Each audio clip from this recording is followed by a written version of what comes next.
जय गुरुदेव। जय हो परमहंस स्वामी निखिलेश्वर आनंद जी महाराज की। जय हो गुरु गोरखनाथ महाराज की। जय हो माँ काली माँ मसानी। जय हो वीर बजरंगबली हनुमान की। दोस्तों, हमारे चैनल जय गुरुदेव में आपका हार्दिक स्वागत है। और दोस्तों, आज मैं आपके लिए एक और महत्वपूर्ण वीडियो लेकर के आया हूं। और आज की इस वीडियो में एक शक्तिशाली वशीकरण साबर मंत्र साधना देने जा रहा हूं। और इस साधना में स्वयं योगिनी और हनुमान जी की शक्ति आपका साथ देगी। जो भी साधक वशीकरण सीखना चाहते हैं या वशीकरण करना चाहते हैं या फिर वशीकरण के विषय में जानकारी प्राप्त करना चाहते हैं, वे सभी इस वीडियो को पूरा देखें, बिना स्किप करें, तभी आप अच्छे से समझ पाओगे। तो दोस्तों, आज मैं आपके लिए एक और वशीकरण के विषय में वीडियो लेकर के आया हूँ। देखो दोस्तों, ज़्यादातर गृहस्थी जीवन में ये परेशानियाँ आ जाती हैं। कहीं पर पत्नी नाराज रहती है तो कहीं पर पति का दिमाग फालतू की बातों से परेशान रहता है और इसी वजह से दोनों पति पत्नी के बीच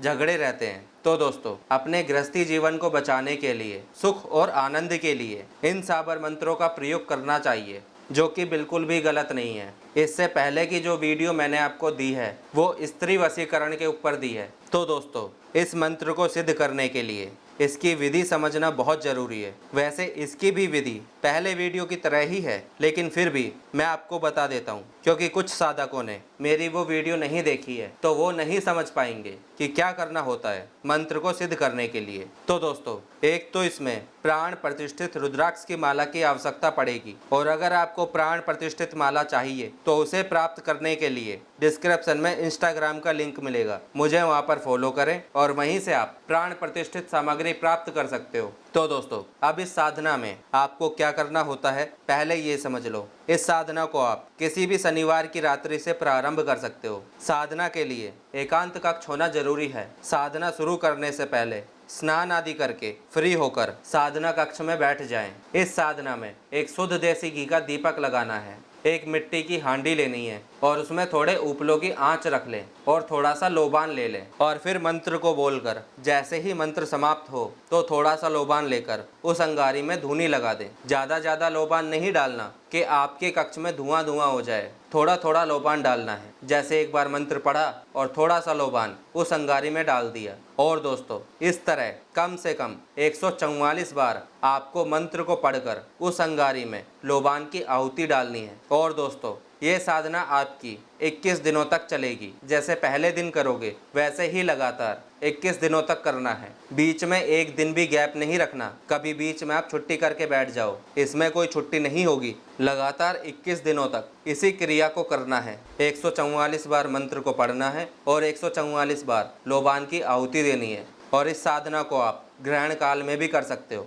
और ग्रहण काल में कैसे करोगे ये भी समझ लो। तो दोस्तों, जैसे ही ग्रहण शुरू हो तब से लेकर आपको ये क्रिया प्रारंभ करनी है। मंत्र को पढ़ा और थोड़ी सी लोबान लेकर अंगारी में आहुति डाली और जब तक करनी है तब तक ग्रहण समाप्त ना हो। जैसे ही ग्रहण समाप्त होता है तब आपकी ये साधना पूर्ण हो जाएगी। शुरू कैसे करनी है कि ग्रहण पड़ा और आपने ये स्टार्ट कर दी और तब तक करें जब तक ग्रहण पूर्ण रूप से समाप्त ना हो। ठीक है, जो भी समय रहेगा ग्रहण काल प्रारंभ होने में और समाप्त होने में, उस बीच आपको ये क्रिया करनी है। ठीक है, मंत्र को पढ़ा और अंगारी में लोबान की आहुति डाली। इसमें आपको मंत्र की गिनती नहीं करनी है। कभी आप 144 बार करके बैठ जाओ, ऐसा नहीं होगा। जब तक ग्रहण पूर्ण नहीं हो जाता तब तक आपको लगातार इस क्रिया को करना है। ग्रहण काल में गिनती का कोई महत्व नहीं है। ठीक है, चाहे 144 बार हो, चाहे 200 बार हो, चाहे 50 बार हो, चाहे 500 बार हो। ठीक है, जब तक ग्रहण चल रहा है तब तक ये क्रिया चलती रहनी चाहिए। और दोस्तों, जब आपका ये मंत्र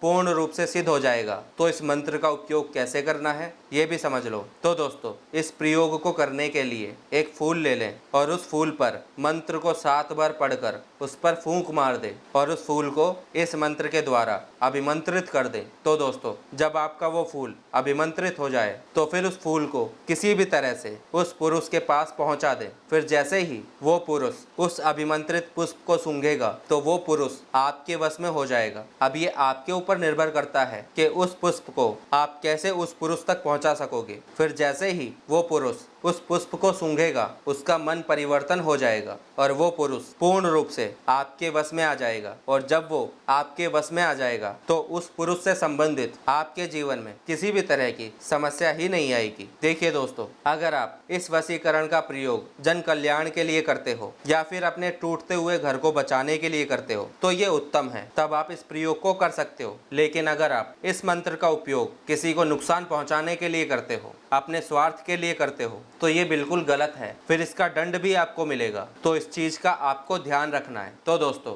अब मैं आपको वो शक्तिशाली मंत्र भी बताता हूँ जिस मंत्र का आपको जाप करना है। तो दोस्तों, ये है वो मंत्र। इस मंत्र को पहले अच्छे से पढ़ें, अच्छे से कंठस्थ करें, उसके बाद ही इस मंत्र का उच्चारण करना है, ठीक है? क्योंकि जब तक आपका मंत्र कंठस्थ नहीं होगा तब तक आप इस मंत्र को सिद्ध नहीं कर पाओगे। इसलिए पहले इस मंत्र को अच्छे से याद करें, फिर उसके बाद इस मंत्र का उच्चारण करें। देखो दोस्तों, ये मंत्र थोड़ा सा बड़ा है, लेकिन अगर आपको ये मंत्र सिद्ध करना है तो इस मंत्र को कंठस्थ करना जरूरी है। बहुत ही प्रभावशाली मंत्र है दोस्तों, और अगर आप मंत्र को सिद्ध कर लोगे तो इसका प्रभाव आप स्वयं देखोगे और इस मंत्र का तोड़ किसी के पास नहीं है। एक बार आपने इस मंत्र को सिद्ध कर लिया तो मैं ये गारंटी देता हूँ, आपका जीवन साथी या आपका ऑफिस का कोई बॉस या आपके परिवार वाले ना तो आपको कभी छोड़कर जाएंगे, ना ही आपसे नफरत करेंगे और ना ही आपको किसी प्रकार का धोखा देंगे। वो सभी आपके वश में रहेंगे। और दोस्तों, अगर आपको किसी भी साधना की प्राण प्रतिष्ठित सामग्री चाहिए तो उसके लिए डिस्क्रिप्शन में इंस्टाग्राम का लिंक मिलेगा, मुझे इंस्टाग्राम पर फॉलो करें और वहीं से आप प्राण प्रतिष्ठित सामग्री प्राप्त कर सकते हो जो 100% जागृत रहेगी, चैतन्य रहेगी। अगर आपको मेरे द्वारा दी गई जानकारी पसंद आई, ये वीडियो आपको अच्छी लगी है तो इस वीडियो को लाइक करें, चैनल को सब्सक्राइब कर दीजिए, बेल आइकन को ऑल पे कर दीजिए ताकि जब भी मैं कोई भी वीडियो डालूं तो उसकी नोटिफिकेशन आपके पास आती रहे। इसी के साथ मैं वीडियो को समाप्त करता हूं, फिर मिलेंगे किसी नई वीडियो में। जय गुरुदेव, जय गुरु गोरखनाथ महाराज की, जय हो माँ काली माँ मसानी, जय हो वीर बजरंगबली हनुमान की। सबका कल्याण हो, सबका भला हो, सबकी साधनाएं सिद्ध हो।